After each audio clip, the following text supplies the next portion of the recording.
So my father had a lot of patience to sit with me in the evening. He had a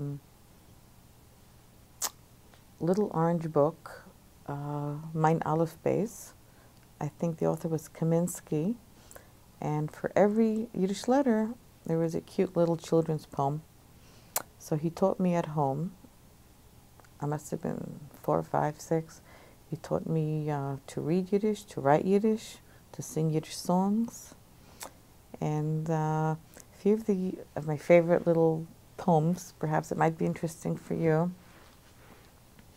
Alef. Itzik spitzig Pijpennoter, dreit im Eck beim schwarzen Kutter, macht sich fin Papier a Schwerdel, nimmt dem Stecken, fahr a Ferdel. Oh, is das an Itzik? And another one which I liked was Yud, Yankl.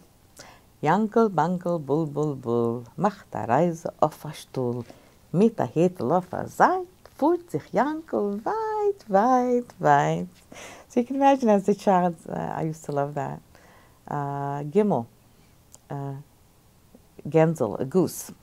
Gensel, Gensel, go, go, gok, leicht sich Eier lach a Schock. Von der Eier, pick, pick, pick, werden Gänse lach zurück.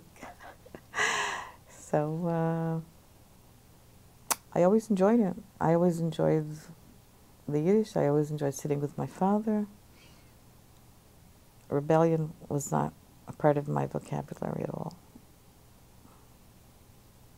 And I'm thankful for that today, that my father gave me the Yiddish and a lot of his knowledge.